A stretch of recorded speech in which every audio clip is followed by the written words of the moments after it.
Hello everyone, कैसे हैं आप सब लोग। Welcome back to the classes. मैं निखिल राणा, क्लास 12 का अपना मैथ्स का जो हमारा टॉपिक है उसको कंटिन्यू करेंगे, जो कि आपका algebraic exploring sorry the world of numbers, right.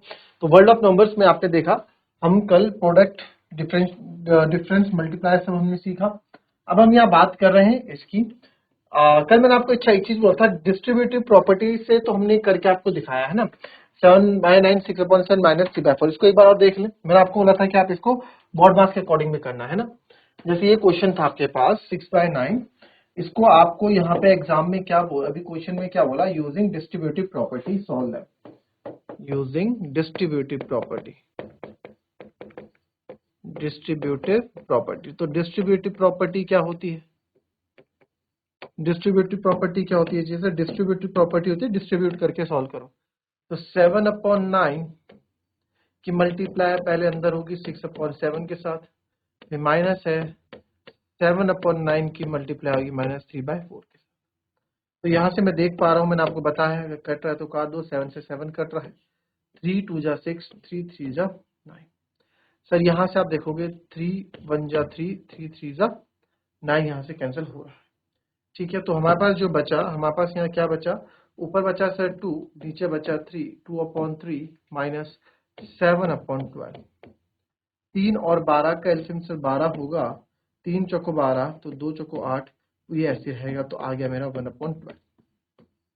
कितना आ गया? 1/12 हमारा आंसर आ गया डिस्ट्रीब्यूटिव प्रॉपर्टी से। कल भी आपने देखा, तो कल भी हमने यही किया था, 1/12।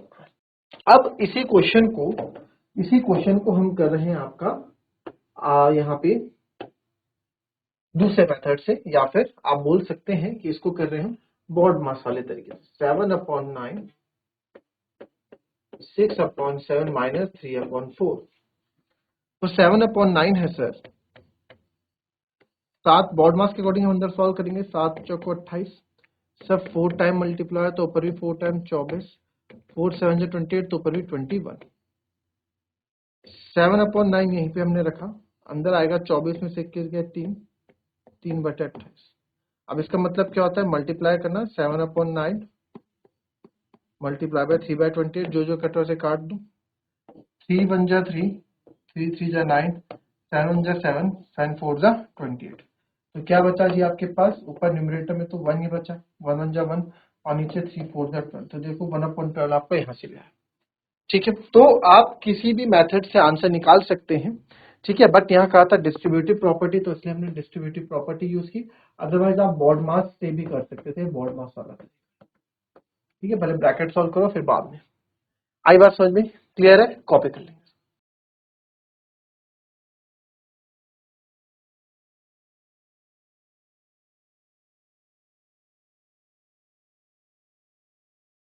चलिए नेक्स्ट क्वेश्चन देखते हैं। Find a rational number x such that, ये आपको दे रखा है, आपको रैशनल नंबर x निकालना है। तो कुछ नहीं है, सिंपल सी चीज है जो आपने पढ़ी है, वही चीज इसमें आपको यूज करनी है। तो find a rational number x है ना यहाँ पे, तो 5/6 है। ठीक है, 5/6 ब्रैकेट में x प्लस 3/5। अब इन्होंने यहाँ पे इसे खोल दिया और ये हो गया 5/6x प्लस 1/2।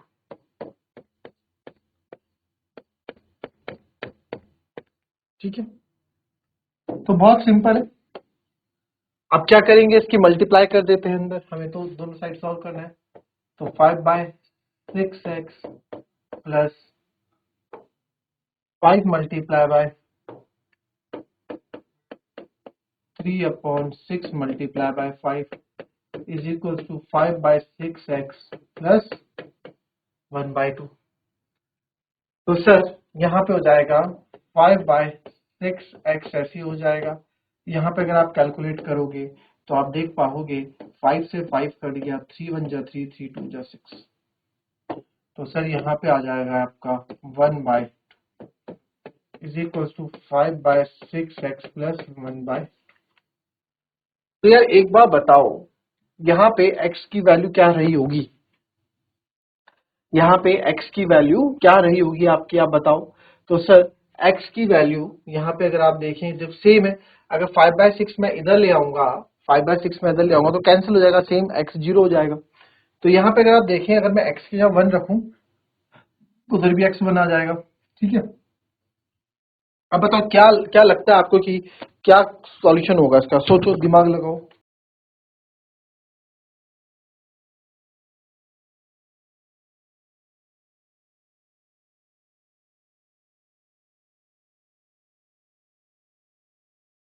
बताओ भाई, वो तो x की वैल्यू निकालनी है, x को तो जीरो भी नहीं कर सकते। तो यार आप देखो सर, x की वैल्यू आप कुछ भी रखो, x की वैल्यू 1 रखो तो इधर भी 1 रखनी पड़ेगी, इधर भी 1 रखनी पड़ेगी और वैल्यू सेम आएगी। 5/6 प्लस 1/2, 1/2 यानी कि 0.5, 6/5 यानी कि 0.8, सॉरी 0.48, आप कुछ भी मान लो। तो मान लो 5.6 इंटू 1 प्लस 1/2 है, 6 और 2 का एलसीएम 6 ही आएगा, प्लस 2 3 6 आएगा 8/6। तो जब इधर 8/6 आएगा तो इधर भी 8/6 आएगा, क्योंकि आपने 1 रखा है। वैसे अगर मैं 5/6 की जगह यहाँ पे आपका 6 रख दूं तो 6 रखने से क्या आ जाएगी वैल्यू, 6 रखने से यहाँ पे वैल्यू 5.5 आ जाएगी, और यहाँ भी 6 रखने से वैल्यू 5.5 आ जाएगी। कहने का मतलब क्या है, x की आप कोई सी भी वैल्यू रख दो, आपके वैल्यू दोनों जगह सेम आएंगी। तो x भी या एनी रैशनल नंबर, तो इसमें देयरफॉर this equation have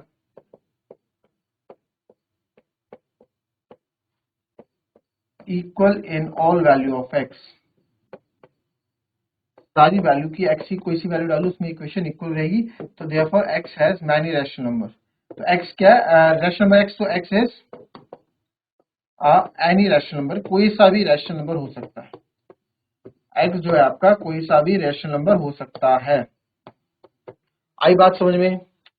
ठीक है, तो x हमारा कोई भी रैशनल नंबर हो सकता है।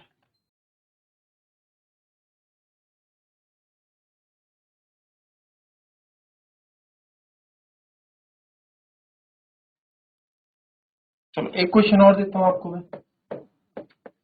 5/4 ब्रैकेट में x plus 1/2 is equal to 5/2 है। तो बताओ इसका आंसर क्या है। यहाँ पे अब x की वैल्यू निकालनी, फाइंड x। चल करो, फटाफट करो इसको, x की वैल्यू फाइंड करो। चल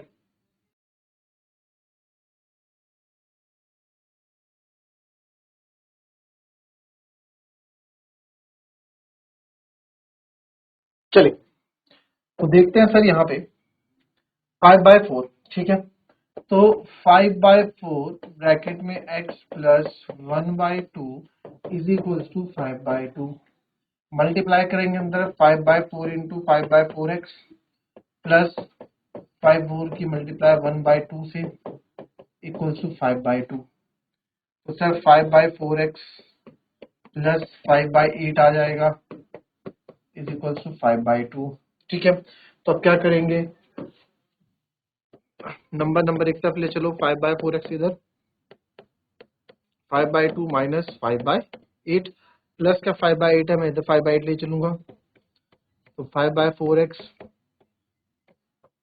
2 चौको 8, 4 टाइम्स, तो 5 चौको 20 माइनस 5।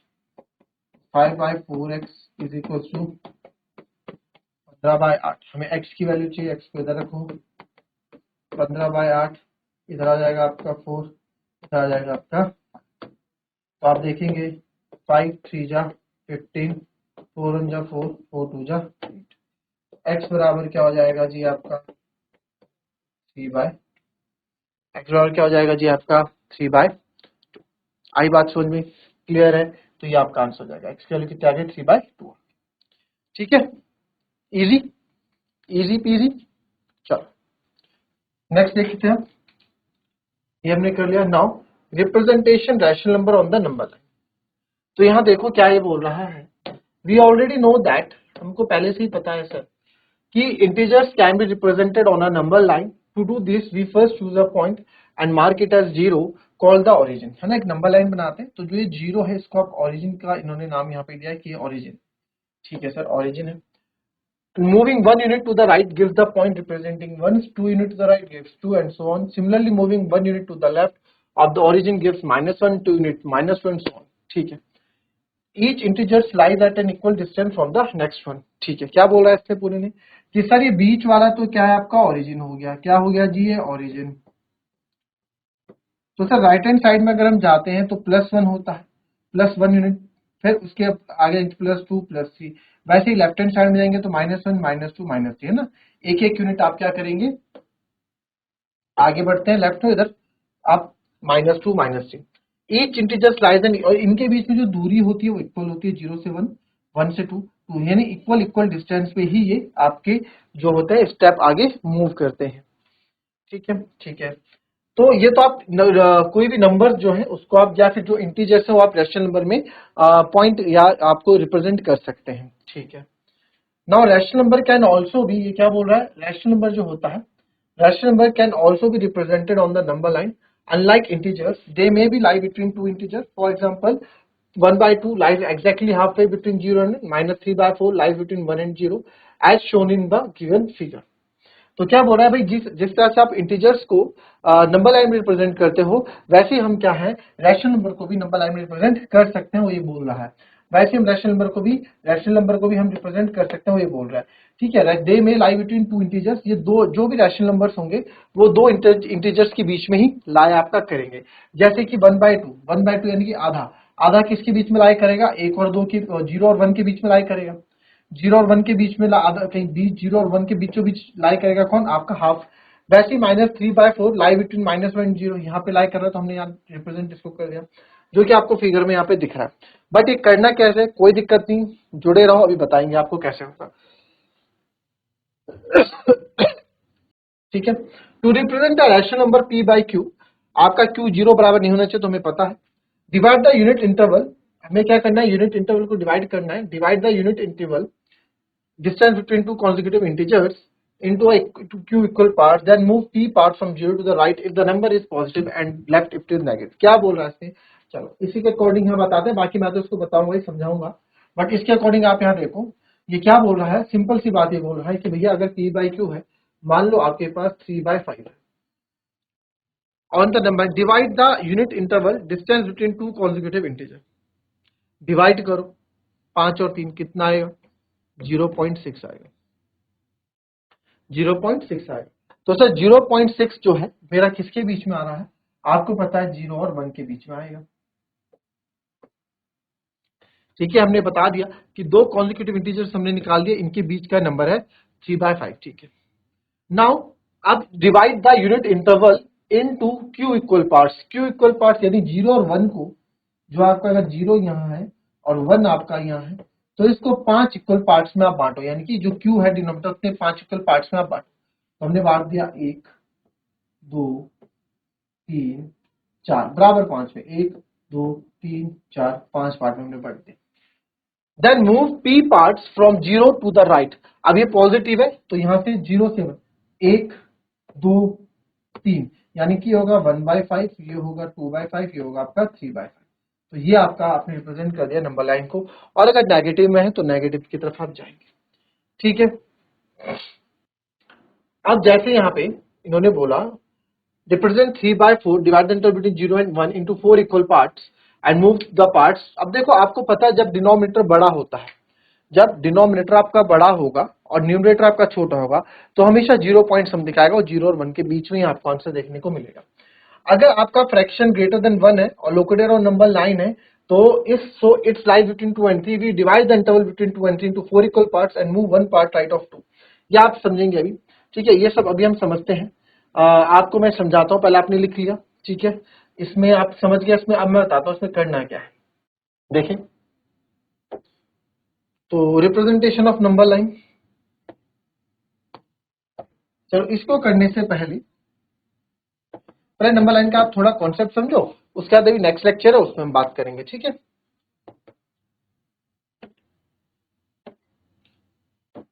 ये कुछ चीजें हैं जो आपको पता होनी चाहिए नंबर लाइन में।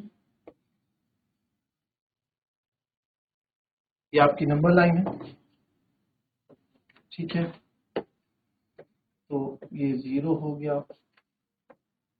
1 हो गया, ये 2 हो गया, ये 3 हो गया, -1 हो गया, -2 हो गया, इधर नेगेटिव इधर पॉजिटिव। इधर जब आप जा रहे हैं टूवर्ड्स लेफ्ट टू राइट 1 2 3, तो इधर आपका क्या हो रहा है, इंक्रीजेज हो रही है वैल्यू। इंक्रीज हो रही है, इंक्रीजेस। 0 0 से बड़ा 1, 1 से बड़ा 2, 2 से बड़ा 3, 3 से बड़ा 4, ऐसे एंड सो ऑन। और जब आप इधर जाओगे तो आपको वैल्यू डिक्रीजेस मिलेंगी, यानी कि गिरती हुई डिक्रीजेस। कहाँ पे? नेगेटिव वाले पोर्शन, ऑब्वियस ज्यादा डिक्रीजेस। 0 0 से छोटा -1, -1 से छोटा -2, -2 से छोटा -3। ठीक है, ये आएगा। इतना आप सीख चुके हैं, ये चीजें आप, ये नंबर लाइन है, ठीक है, ये नंबर लाइन का आप समझ चुके हैं। तो ये था और इसमें एक चीज और आपको पता होना चाहिए, नंबर लाइन जब आप रिप्रेजेंट कर रहे हैं, आपको एक चीज पता होनी चाहिए कि रैशनल नंबर को रिप्रेजेंट कर रहे हैं ना, if denominator is greater than numerator, मतलब अगर आपका डिनोमिनेटर न्यूमरेटर से बड़ा है, ठीक है, then value always lies between 0 and 1। तो आपकी वैल्यूज हमेशा 0 और 1 के बीच में लाई करेगी। आप कुछ भी एग्जांपल ले लो, डिनोमिनेटर को बड़ा रखना, न्यूमरेटर को छोटा रखना, ठीक है। डिनोमिनेटर को बड़ा रखो, न्यूमरेटर, अगर मैंने 5 लिया तो इधर 6 ले लो, ठीक है। अगर मैंने लिया 20 तो ले लो इधर 30। अगर मैंने लिया डिनोमिनेटर बड़ा रखना है, ठीक है, अगर मैंने लिया 4 तो आप ले लो इधर 10। अगर मैंने लिया 12 तो इधर ले लो आप 15। तो अब करके देखो, 6/5 को जब आप डिवाइड करोगे तो 0 पॉइंट समथिंग आएगा, 6 8 48, ठीक है, फिर बचेगा 0.84 आएगा। 0 से 0 कटा, 3/2, तो इसको जब आप करोगे तो 0.6 आएगा। 10/4 को 0.4 आएगा। 15/12 को आप करोगे 0.120, 0 पॉइंट आएगा। 15 8 120, तो 0.8 आएगा। तो कोई सा भी नंबर ले लो, तो वैल्यू आपकी हमेशा 0 और 1 पे ही लाई करेगी। बहुत इंपॉर्टेंट चीज है इसके लिए, ठीक है, बहुत इंपॉर्टेंट चीज है, 0 और 1 पे ही लाई करेगा। कब? जब डिनोमिनेटर न्यूमरेटर से बड़ा होगा, ठीक है। इतना लिखे, फिर इसके बाद अभी हम आते हैं एक छोटे से शॉर्ट ब्रेक के बाद। इसके बाद फिर से आपकी मैथ्स की क्लास कंटिन्यू रहेगी, तो एक शॉर्ट ब्रेक के बाद मिलते हैं आपसे मैथ्स में। तब तक आप इसको लिखें और अच्छे से समझें। मिलते हैं नेक्स्ट क्लास में।